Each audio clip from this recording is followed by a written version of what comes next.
Welcome to A Conversation with History. I'm Harry Kreisler of the Institute of International Studies. Our guest today is Peter Dale Scott. Peter Dale Scott is a professor emeritus of English at the University of California at Berkeley, and his new book, just published by UC Press, is The Road to 9/11, Wealth, Power, and the Future of America. Peter, welcome to our program. Thank you, Harry. Glad to be here. Where were you born and raised? I'm a Canadian. I was born in Montreal, and my first job was teaching at McGill University, where I got my PhD. And what was your degree in from McGill, your PhD? I got a PhD in political science. And what in political science interested you? It was a political theory thesis. I wanted to write about Hegel, and they assured me I would never get a job if I studied. I was ahead of the wave by about 2 years. And so they said, write about anything. And I said, anything? They said, yes. And I said, how about the political ideas of T.S. Eliot? And they said, great. So I managed to marry the two parts of my schizophrenic self by writing about a poet in a political science dissertation. So you actually have brought both of these genes to the table as you've developed your career, because you're in the English department here at Berkeley, but you do a lot of writing on issues of international politics. Most of my publication has been in politics, and all of my teaching for 35 years was English, yes. And what did you do after you left the university with a PhD? Well, I taught 1 year, but partly for family reasons, my father was a professor. I wanted very much to get out of the university business. My feeling was I'd do anything with my life except be a professor.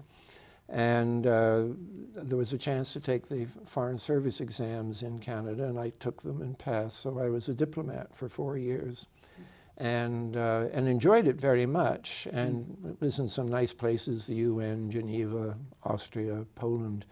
But then I realized that I'd probably be better off in a university after all. So I came back with my tail between my legs and have been teaching until I retired. And what did you take from this experience as a diplomat? Because at one point you were stationed in Poland, I believe you told me, and the experience there and this range of experience sort of informed your perspective in the way you looked at international politics. Mm-hmm. Well, in a general way, it was very interesting to live behind the Iron Curtain, and I saw some of the things that are really very bad about life behind the Iron Curtain, and other things that weren't so bad. So I had a mixed evaluation of it in Poland. Poland was probably the best place to be if you're going to be behind the Iron Curtain.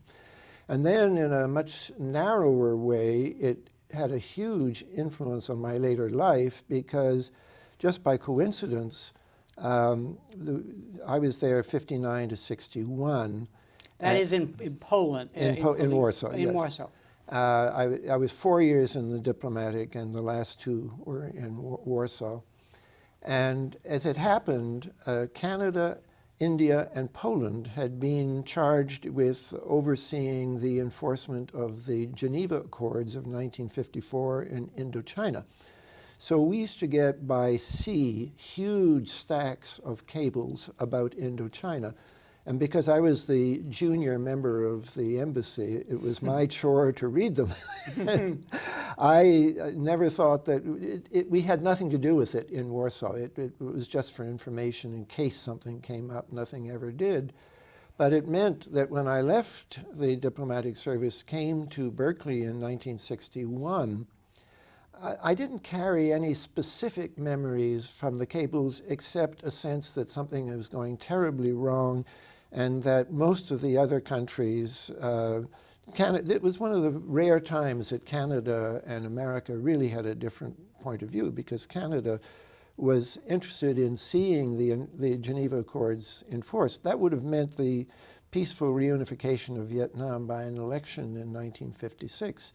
And America, of course, Dulles made it very clear that he did not agree with the accords and that he did not feel bound by them. The United States did not sign the agreements, and it spent the next years successfully wrecking them. And so that got me interested in Indochina. Even though I was teaching English here, for 2 years I circulated petitions.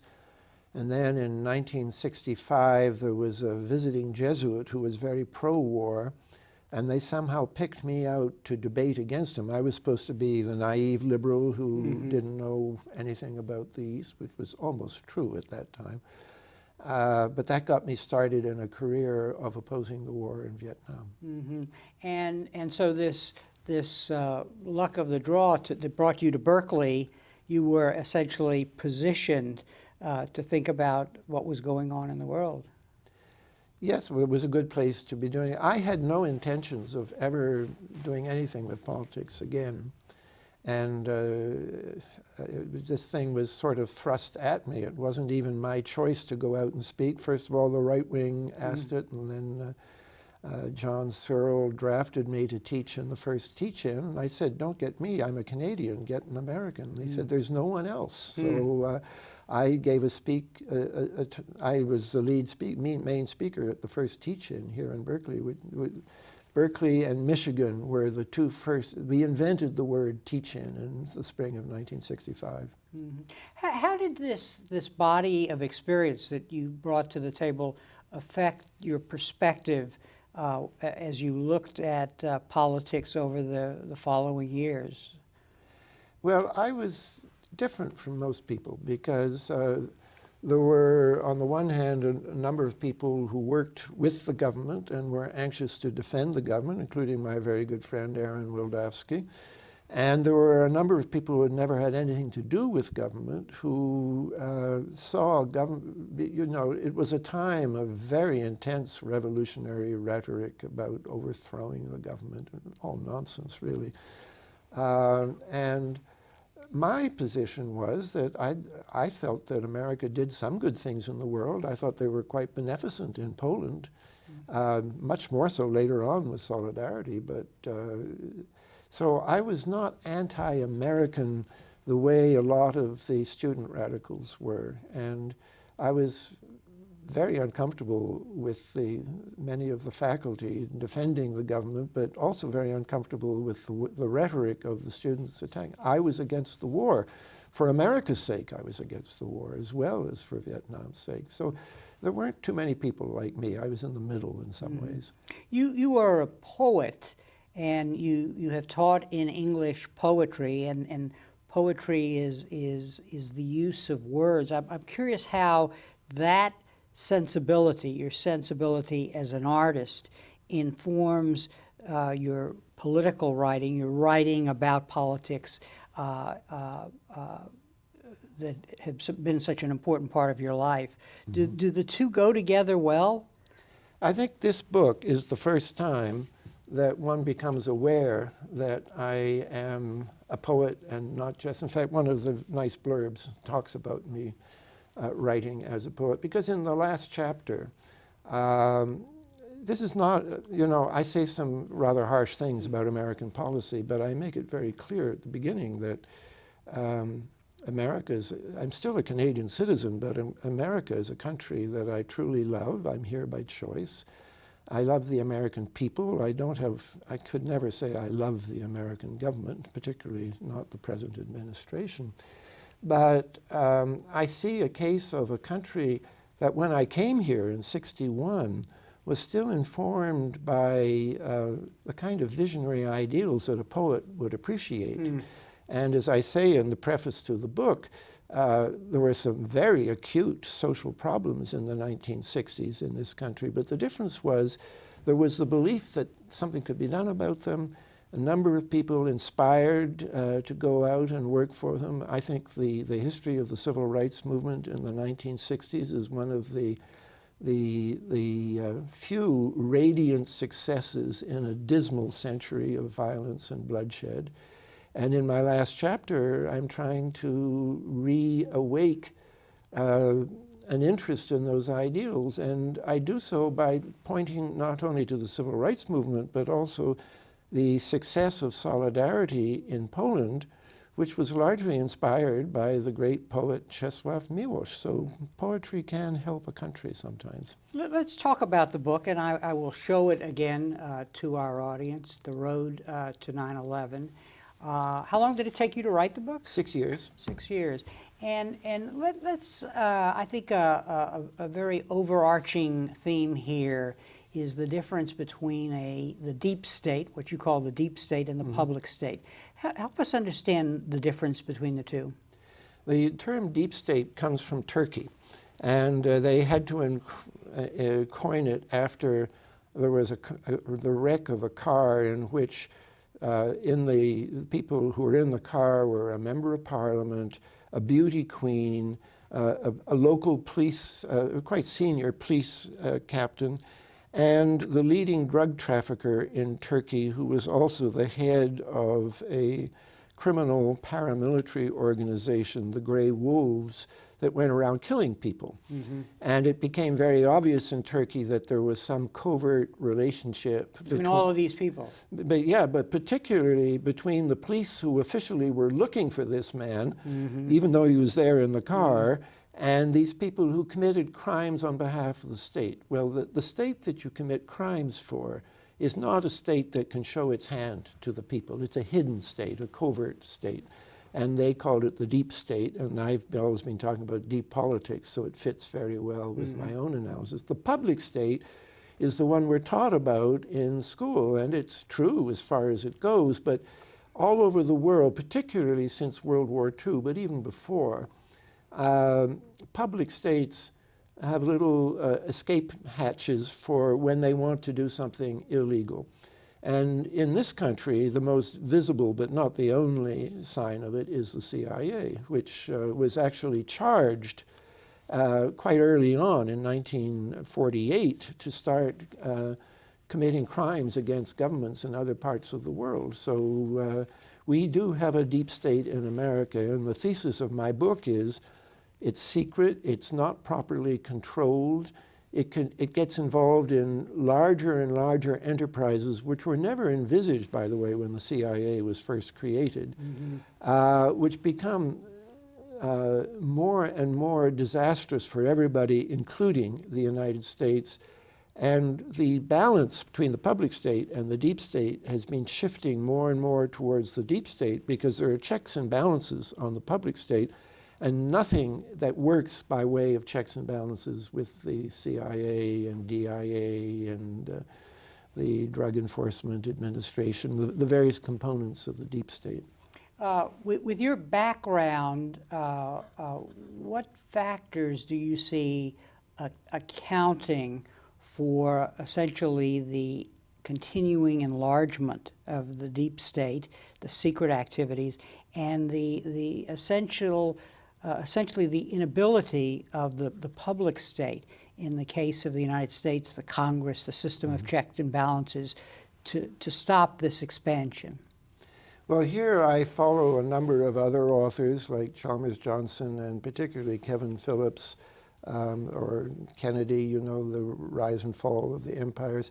There's a dynamic. If you have a successful democracy, it will prosper, particularly in contrast to its neighbors. And as it prospers, it expands out beyond its borders. And it becomes involved in other parts of the world. And without any conscious decision, it begins to look more and more like an empire. The institutions that deal with the rest of the world, it's, you know, America is not officially an empire, but there's no shortage of books now that are, including books which support what's happening, admit that it's an empire. The institutions, the public state is set up to govern a democracy, and the checks and balances apply at home. They don't apply overseas. So the gap is filled by the deep state. The CIA is the main presence of the United States in those parts of the world where we do not have formal alliances, which is most of the world. And particularly because we're very dependent on raw materials from the rest of the world, and particularly oil from the rest of the world, the CIA is our main presence in those areas where there is oil. And very foolish enterprises. I cannot think of a single real success story. And here I'm mostly joined by authors like Tim Weiner, who's just done this book, Legacy of Ashes, The History of the CIA. It gives you, or John Prados's book, Safe for Democracy, which is his ironic term. They see maybe one or two successes, and they often point to Afghanistan in the 1980s as the success. I see that as one of the biggest disasters of all, because that gave us Al-Qaeda and the terrorist threat that we now face. So it's going to be very difficult to do, but I think we have to somehow get this country to recognize that the deep state is not serving the interests of America. It may be serving the interests of American oil companies, but it is certainly a danger to the American public state, and that's been particularly true in the last 5 years, particularly true since I began my book. Mm-hmm. Let's, before we look at particular examples of the way this unfolds, and Afghanistan is obviously a likely candidate in our support of the jihadists there. I want to explore something you just raised, which is an important theme in your other works and in this work, namely the link between oil, secret government acting abroad, and drugs. There is an important nexus here, namely, if you're doing all of this off the books and you can't get approval for budgets, then you need to develop an income stream. And talk a little about that. Well, I think it's no coincidence that if you look at the areas where America counts on to get its oil, which is not primarily the Middle East, actually, most of that goes to Europe, but there was great talk of oil from Central Asia, particularly as a way of weakening the power of OPEC to set prices. And this would have been in the 80s, and then especially in the 90s, yes. And during this period, the Soviet Union falls. Right, and but also if you look at Colombia since 1984 has been, the Caño Limón oil field has been an important source, Southeast Asia. Wherever the oil is, these are areas where America cannot send its own armies. So it creates alliances with local powers, and time after time, almost without exception. In one way or another, America has created its CIA alliances with what I call drug proxies, because they have their own armies, they do their own enforcement. They're very right-wing. That is the drug... the drug people, yes, yeah. They have to protect themselves against being hijacked by other drug people, so they have their own forces. And we find them there and create alliances with them, but in some significant cases, the CIA virtually created them. This was true in Burma, for example. The first major export of opium out of Burma came with the so-called Kuomintang armies there in the 1950s. They were installed and supplied and financed. All the infrastructure was CIA. And and we had, as a result, an opium and heroin epidemic that didn't really end until the end of the Vietnam War. And then starting again in 1980, because we went into Afghanistan and sent most of our arms to a man who was already a drug trafficker by the name of Gulbuddin Hekmatyar, 79, there were almost no drugs from that part of the world in the United States. By 1981, according to the US government, 60% of the heroin coming into America was coming from the Afghan-Pakistani border. As a result of our operations there, the trucks would go up with arms and the trucks would come back down with opium and heroin.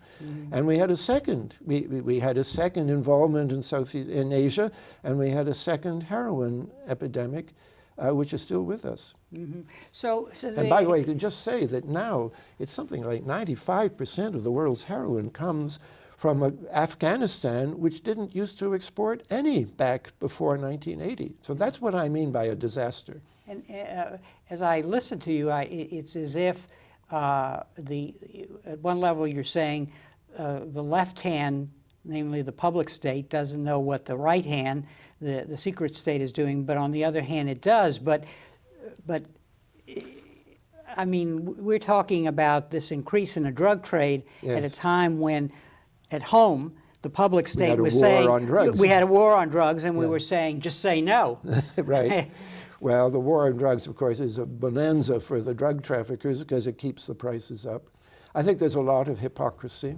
I think that the so-called McGovern reforms in the 1970s, which established congressional control over the CIA in theory, I certainly would have supported them at the time, but actually I think they've made the problem worse, because the real problem is secrecy. Where you have secrecy, you have no rational assessment from outside.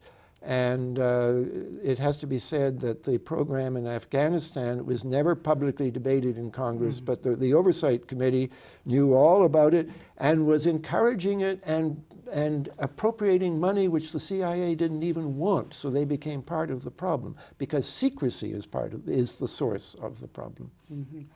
Another theme in your book, and this will, if we talk about this, then we can get into specific examples, is the extraordinary continuity of U.S. foreign policy across administrations, Democrat or Republican, going in back, this area. Yeah, in this area of covert operations and so on. So that at the end of World War II, the CIA is established with modest goals, which then grow over time, and that in fact, even Democratic administrations become a party to this almost inexorable force. The problem, you're saying, is because it's not discussed publicly, this is done, all behind closed doors. And let's focus on President Carter, his national security advisor, Brzezinski. The time is the late 70s. The Soviet Union still exists. Brzezinski is from Poland and very concerned about Poland and Eastern Europe, and he focuses on essentially the 100 cuts that he can impose on the Soviet body. And how does that play out in Afghanistan? Well, first of all, we have to recognize that Carter, was a member of the Trilateral Commission, of which Brzezinski was the executive director. And the whole idea of the Trilateral Commission was a rather attractive picture of a multipolar world in which America would mediate between the Second World, which was the Soviet bloc, and the Third World, which were what we used to call in those days the underdeveloped or lesser developed countries, though I hate that term. Having lived in Thailand, in some ways they're very much more developed than we are, and that's part of the problem. But when they were elected, Carter had a genuine trilateralist, Cyrus Vance, as Secretary of State, and he had as his national security advisor Zbigniew Brzezinski, who was determined to use the deep state to inflict as much damage on the Soviet Union as he could. And a lot of things which are thought of as the successes of the Reagan regime clearly had their origins under Brzezinski. And it was a total repudiation of what trilateralism stood for.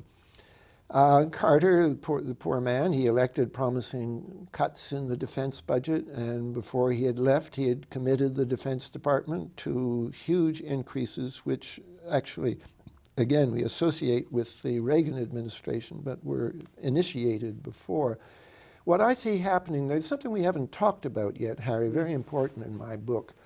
Is why is the deep state so important in America? Why can't we just say, okay, you've screwed up, you've made things very bad, we'll cut you back. The problem is, and this goes back to the dynamic of democracies becoming empires, we have created a great deal of new wealth in this country, and we have an increasing split between the richest and the poorest. I've never considered myself a Marxist, and I used to say very emphatically that Marxist class analysis just didn't work in America. It works better in the last decade than it ever did before because of the amount of wealth which depends on things overseas. It isn't just raw materials like oil, it's also outsourcing, having your shoes made in Vietnam instead of in America. All of these things, they wreck the public economy of the public state, so they are weakening the whole, the civil society that sustains the public state. And in the case of Carter now, in the 70s was a time of a really quite radical shift in the nature of wealth in this country, largely because of the Vietnam War. Eisenhower left warning us about a military-industrial complex and saying it could be a threat. In his own way, he saw what I'm talking about, that there was a force inside society that was threatening to the public order. The Vietnam War vastly increased that military-industrial complex, and then it also created a situation where what we call the traders in the economy, who count on working with the rest of the world, symbolized mostly by the Council on Foreign Relations in New York, they became very worried about the war. And poor Nixon had it was a terrible time to be president, because there were powerful forces to continue the war, and the deep state was behind them. And there were powerful forces saying, end it. And Nixon sort of got caught in the jam there. Carter really wanted to go back. I'm sure he sincerely, in his heart, was a trilateralist who wanted to cut back on the military machine. But the enormous wealth of the overworld set up a sustained drumbeat of subsidized by a huge amount of money in the 70s, saying, no, no, no, the Soviet Union is a threat, and the CIA has underestimated how dangerous they are. We need to change the estimates. We need to go back to a new... And this was nothing... Carter's personal feelings about this, Cyrus Vance's feelings, had very little to do with it. But Brzezinski was in tune with this new force going on. So Brzezinski became the important man, much more important than the president in the Carter administration. So that what a president is elected and being open to a new way of looking at the world, but in fact the domestic forces at work really tilted the balance in his own administration, so that a man like Brzezinski, who was focused very much on the Soviet Union and the threat it posed, could essentially say, let's support jihadists in Afghanistan and create a trap and bring the Soviets in. And the Soviets then did invade Afghanistan. Right, let them have their Vietnam War. That was Brzezinski's own phrase to Carter. He warned Carter. He said, you know, we're going to... Because the first steps in Afghanistan were taken by America, by the deep state, without many people being aware of it. It's usually the ones that most books talk about is the Brzezinski stirring things up against the government in June or July of 1979, knowing that the Soviets may have to respond by invading and wanting that. Because he wants to see the Soviet Union bogged down in, as he said, their Vietnam War. It actually started in '78. It gets rather technical, but here's an example of a policy which seems small at the beginning, and therefore not much consultation. There are already people in the State Department who say, don't do this.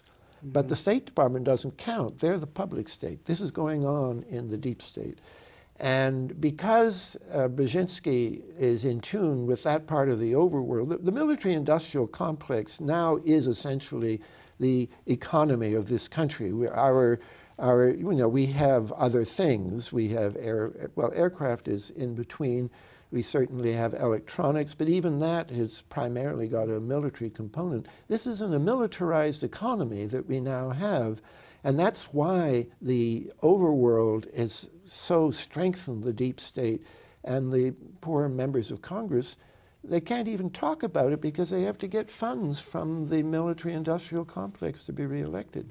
I want to quote you here because you make a reference to Adam Smith, and then and his invisible hand in the economy. And then you write, it's almost as if there's a comparable invisible hand operating in political affairs as well, an impersonal calculus that dictates where a presidency, when guided only by the pursuit of power, will end up despite the president's stated intention. So in the case of Carter, the dynamic pushes him in this direction. And in fact, he also is the one who creates the rapid deployment force for intervention in the Middle East, which then becomes the central... Brzezinski's idea, even though he wasn't Secretary of Defense, he was the...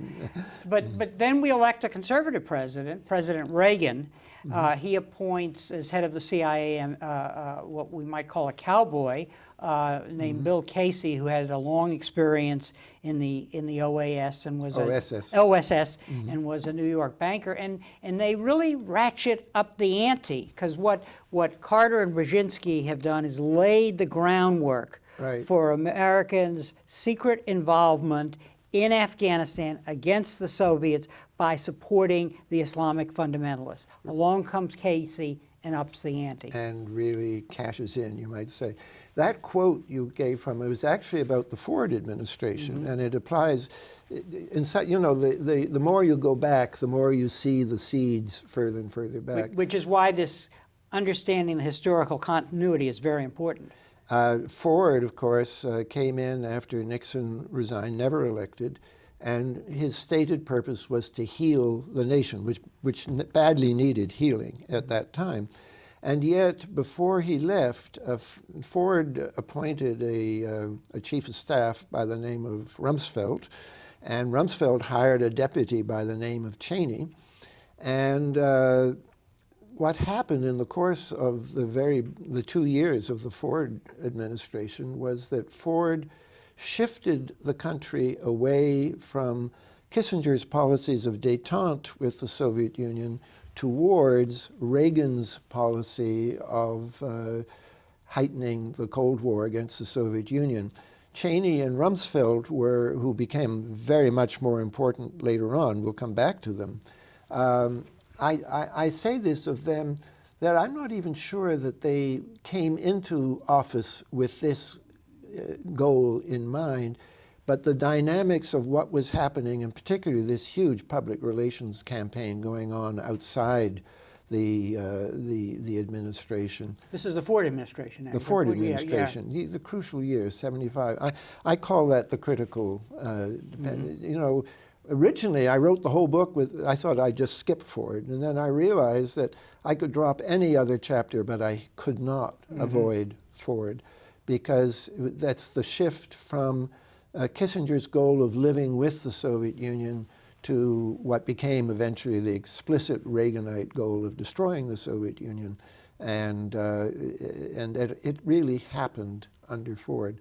And then, as you know, as you said, Casey came in, and the largest, most expensive by far covert operation. Covert. It was a war, but it was technically. It was covert in the American sense. We didn't know what we were supporting. The whole world was getting good news about it, except the United States, and the U.S. press were remarkably silent. And Casey didn't even trust. He's put in over the CIA partly because these right-wingers, which now had taken over the government, they didn't like the CIA because they had been giving these unfortunately accurate estimates of Soviet strength, which was not all that much. The Soviet regime was already in acute problems, which only became worse through the 80s. And he conducted a lot of his operations not even through, well, you know, I don't want to make a general pattern, but often he would go outside. He had the power of being director of Central Intelligence. He would go off and meet with people in Saudi Arabia, or he'd meet with the head of something called the Bank of Credit and Commerce International, and commit to all kinds of engagements with the drug traffickers in Afghanistan, which don't show up in CIA records, and which cast an enormous shadow over the history of the world, because there are the true seeds of al-Qaeda and the terrorist, it's not even just al-Qaeda, but the terrorist threat which we face in Asia and to some extent now in Europe and even Latin America. You enumerate, and we don't have to go into this in detail because there's so much to discuss here, but I'll just put it on the table, and people should go out and read your book and buy it. The KC legacy includes favoring the Islamic fundamentalists over the native Sufi nationalists. So siding with one side in Afghanistan. Yeah, in yes. Afghanistan. Sponsoring the Afghan Arabs, namely Arab Afghans. I'm sorry, the Arab Afghans in the sense of moving people from the Arab world who were jihadists to fight in Afghanistan against the Soviet Union. Yes, not just in Afghanistan, but also over the river, the Aral River, and into the Amu Darya, into what was then the Soviet Union. They were actually conducting raids in Uzbekistan and Tajikistan. So the whole idea of financing this international force was eagerly supported by Casey. And Brzezinski's responsible too, you know, and there was a famous interview he had with Le Nouvel Observateur in France in the 1990s. And they said, when you look back on that, aren't you a little upset at what you did in creating this terrorist movement? And Brzezinski said then, and he may wish he hadn't, but he said, what's more important, the fall of the Soviet Union or a few agitated Muslims? Well, the few agitated Muslims have become absolutely central now to American foreign policy. Third element in this Casey equation was exploiting narcotics as a way to weaken the Soviet Union. That is, getting narcotics to Soviet soldiers, I guess. Yes, right. So to demoralize the army. And then the fourth that you mentioned, you talk about in the book, which you just touched upon, expanding the Afghan resistance to a global arm to attack the Soviet Union itself. So in other words, seeing the movement of these jihadists out of Afghanistan into the various stand states that were part of the Soviet Union, yes. and then later into Bosnia. And that's quite true, and Kosovo. Yeah. Except they were our allies in Kosovo. Yeah. And then finally, supplying they were sort of our allies in Bosnia, too. It was a very complex situation. continuing to supply the Islamicists after the Soviet withdrawal. Yes. I'd like to say a bit, one thing I didn't stress in my book, but really belongs in that list, and it was definitely Casey, was to, you know, after 1985, we had Gorbachev. And eventually, first Margaret Thatcher and eventually Ronald Reagan decided that they liked Gorbachev and wanted to deal with him. Casey never stopped trying to destroy Gorbachev. And something which I don't talk much about in my book, but is definitely the case, manipulating the price of oil, driving it way, way down, so that oil was the main source of foreign exchange earnings for the Soviet Union.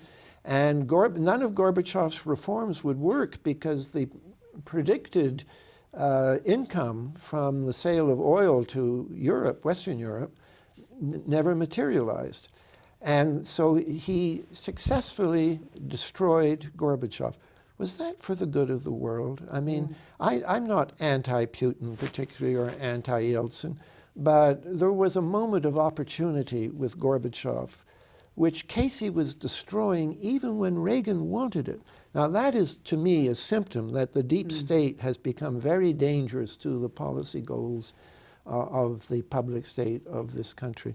And on the narcotics thing, this is where there's some very good books about the CIA being written recently, one by Tim Weiner, one by John Prados. But because they talk to the CIA officers and they've been shown, I think, quite a few, particularly Weiner, has looked at the recently declassified CIA documents. They don't talk about the drugs because the drugs are so deep, they're not even in the CIA documents. But they're certainly there. And if you read the best history of the Bank of Credit and Commerce International, which was a bank, which was a vehicle for moving a lot of this drug money. Yes, it was a global drug laundering bank, and it was huge, and it was corrupting, by the way, with its budget with its resources, corrupting leading politicians, presidents, prime ministers all over the world. And a lot of that money, there's not much talked about, but it's true, was reaching politicians in the United States, politicians of both parties, which is one reason why we don't get a congressional investigation of BCCI. There was actually a report this thick that came out, one Republican, Hank Brown, one Democrat, John Kerry, and Hank Brown congratulated Kerry on having the courage to do this when so many people in his party were, affected by the bank. The bank was a big factor in creating the connections with people like Hekmatyar. Hekmatyar in the 80s was probably the leading heroin trafficker in the world, and he was the leading recipient of CIA largesse supplemented by an equal amount of Saudi Arabian money. There's something terribly wrong in a situation like this. To sum up here, what you're basically saying is that the secret government, let's call it that, because well, many people do. Yeah, okay. I try to avoid the phrase because it's just, like fascism, yeah. It's a bit tarnished. But the secret government funds operations, and the consequences of its mistaken choices, which are not debated publicly in the United States, leads to outcomes away. So that, for example, in supporting Hekmatyar, you're supporting a guy who's into drugs and who doesn't have a base of support, in Afghanistan. So you're really distorting democracy, the hopes that we might have for democracy elsewhere. You raised that point before, and I should have responded to it. It's always presented in America that we were helping the Afghan freedom fighters. We weren't. There were Afghan freedom fighters, and as you already said, they were largely Sufi. It was a traditional Islam that would be easy to live with. But because we were working with proxy governments, Pakistan and Saudi Arabia, we worked with their favorite candidates who were, and especially in the case of Pakistan was a bit worried about the indigenous Afghan resistance because they laid claim to the northwestern provinces of Pakistan, which are mostly Pashtun, and in Afghanistan, they feel they should be part. It was a British boundary, the Durand Line, and the real freedom fighters didn't recognize that line. Hekmatyar recognized the line because he was a creation of the Pakistani Secret Service, the ISI. And so Pakistan insisted that the money go to these two. There were the two leaders, Hekmatyar, who was Pakistan's creation, and Abdul Razaf, who was Abdul Sayyaf, who was the creation of the Saudis. Neither of them had much support inside Afghanistan, but much worse, both of them were Islamic fundamentalists, Islamists, extremists, as opposed to this indigenous Sufi Islam that I wish we could get back. Well, it's still there, of course, but and they feel victimized by these people. In came these Arab Afghans, and they smashed cemeteries, said you shouldn't have tombstones. The Afghans were not being liberated by these people, they were being tyrannized by these people. I'm going to show your book again and recommend it at this point, because we can't go into all this detail in this interview, but I think it's suggestive as to why the audience should go out and buy the book. But I want to bring up another element which I think is very important, and that is the book's called The Road to 9/11, which we've really just discussed. But I want to talk about your ideas in the book about the importance of what is called COG, C-O-G, the continuity of government plans, right. Because part of the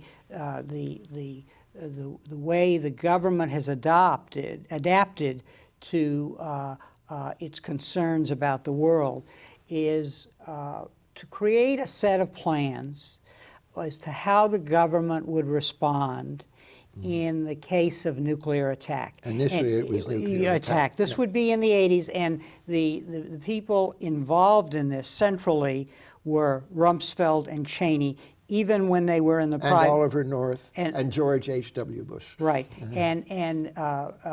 but even when any of these individuals were not in government, they were part of these plans, which were exercises to how to confront the possibility of a nuclear attack. And what you're arguing in the latter part of your book is that these plans were implemented partially as the 9/11 attacks began. Talk a little about that, because what you're suggesting is that they led to a situation where on that day there were exercises being undertaken to deal with a possible attack, not knowing that attack was going to happen that day, which may have led to confusion. There were changes in the rules of engagement. Yes. And then there's the mysterious disappearance of Cheney and Rumsfeld during a brief period when the attack was underway. It's a lot to cover, but the idea here basically is that there are plans and they got activated. Let's deal with the broad outlines first. The COG,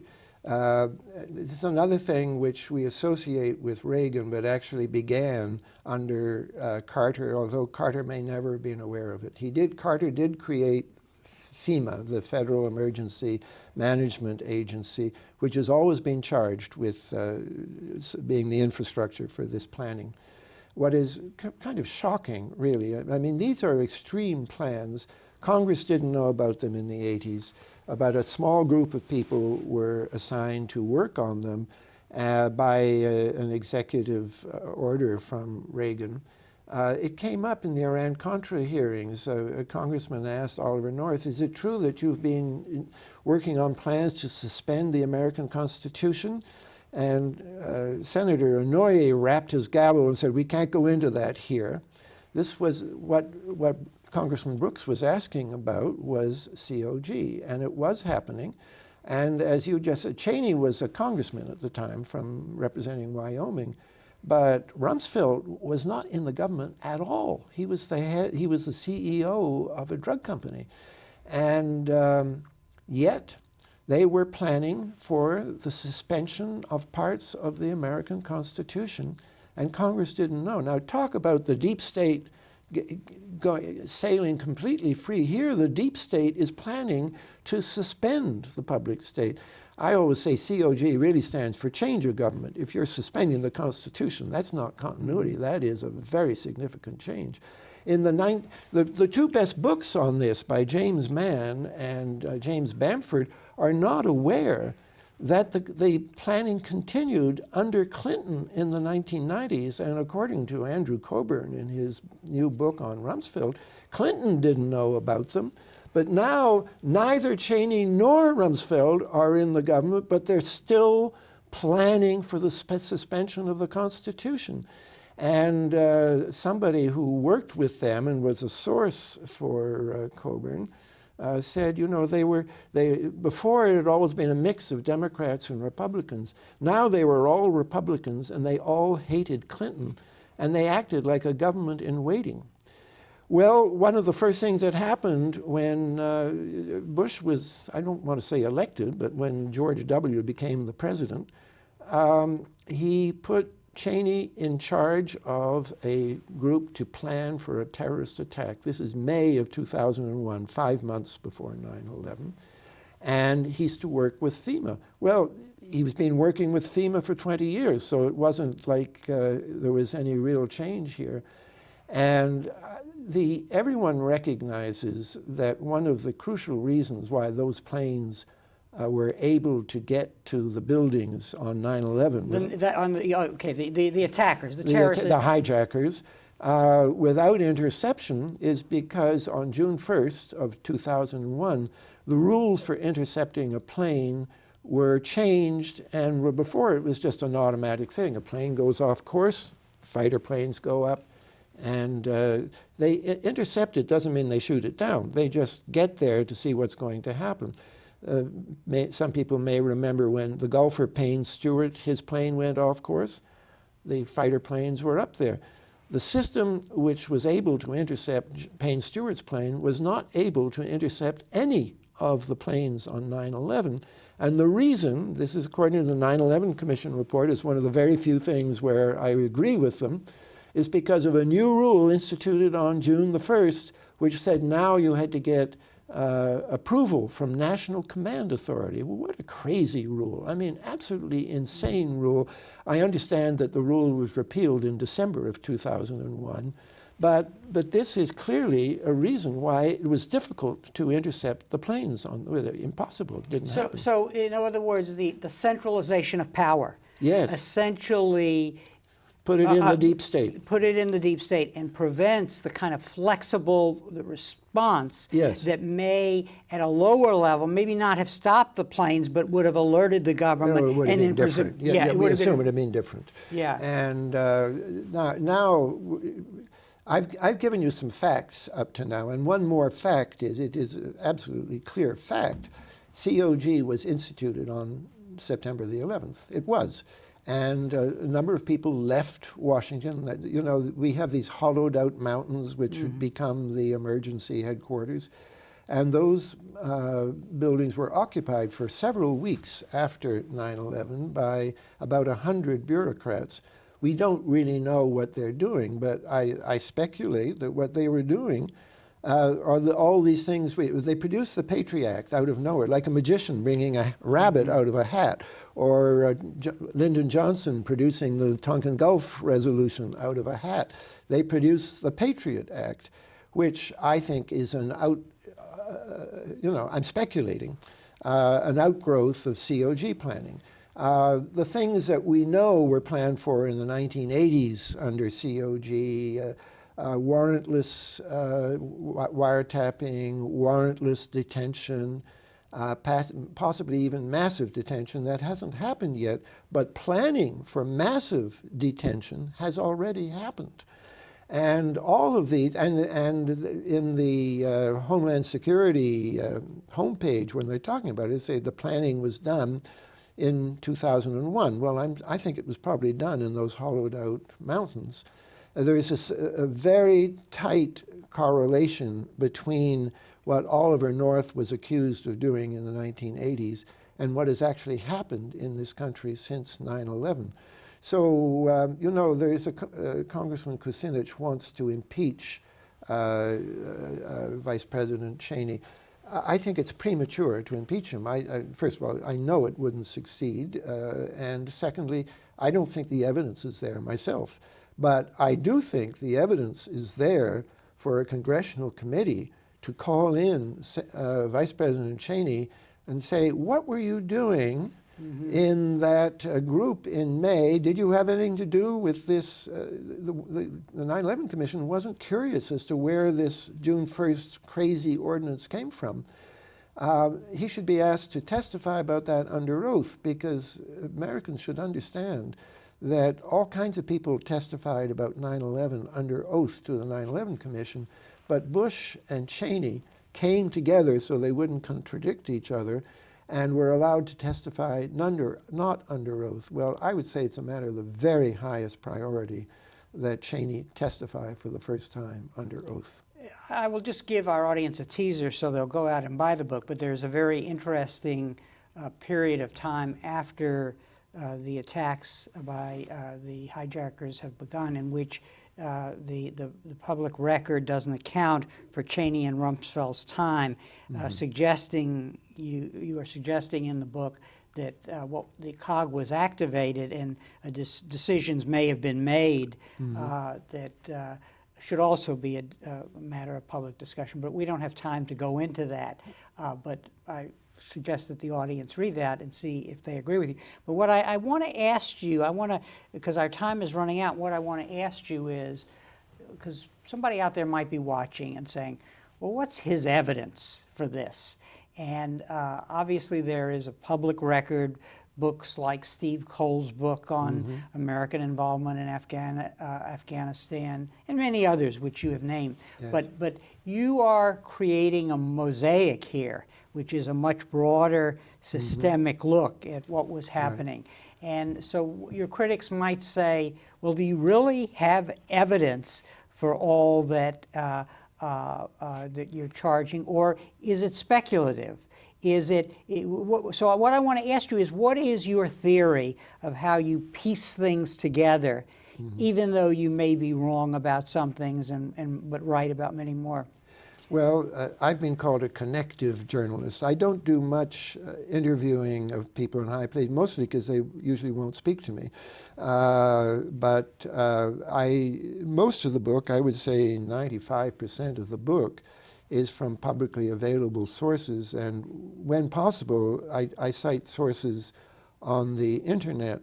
Now, of course, there's all kinds of crazy junk on the internet. I'm the first to concede that. I try to work as best I can with sources that are impeccable. And not if a source is going to be challenged, I would, even if it's perfect for my purposes, I'd rather not touch it. So when we come to BCCI, for example, and well, it's not there in the CIA records, but this book about BCCI is written by two Wall Street journalists. I think they won an award for it. So I'm going to an impeccable, unimpeachable source. Now, in some areas, admittedly, I go beyond those sources, but I try to be very explicit when I am.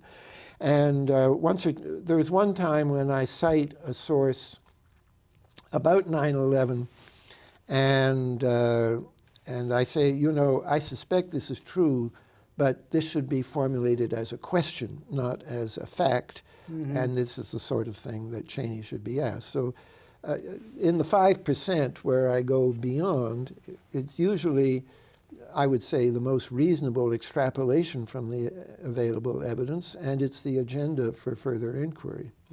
And at one point you suggest that you actually look at the public record and the evidence and ask yourself, well, what's not there, and Yes. why is it not there? Right, and you were referring to that a moment. In the case, there's 10 crucial minutes, or maybe 15 or 20 crucial minutes on the morning of 9/11, shortly before 10 o'clock, when the most important decisions were made, including COG, and the Karl Rove's account of what the president did is visibly false. The 9/11 Commission have a different account. This is when Rumsfeld says he went out and helped put people on stretchers in the yard of the Pentagon. What? The head of our armed forces is out there putting people on stretchers when the nation is under attack? I don't think he was putting people on stretchers. And then there's a similar mystery about Cheney, because decisions were made of which there is no record, even in the records of the bunker. They kept records in the bunker, and there's suddenly a period when crucial decisions were made, crucial phone calls were made. They have a record of phone calls. This phone call is not on the record, and I think that 10 minutes of mystery is the key to the 9/11 mystery. Peter, I'm sorry to say we've run out of time. I think that we want to show your book again. It's available from UC Press, and I think people... It's in bookstores. You know, it's in on Amazon. Okay, so they can go out and get it, and they're going to want to do that to pursue some of these mysteries that you've uncovered for us. So, but I want to thank you for taking the time to be on our program and sharing with us the background and the history that involved in revealing this mosaic of where we are, and really with the hopes that the future will be different.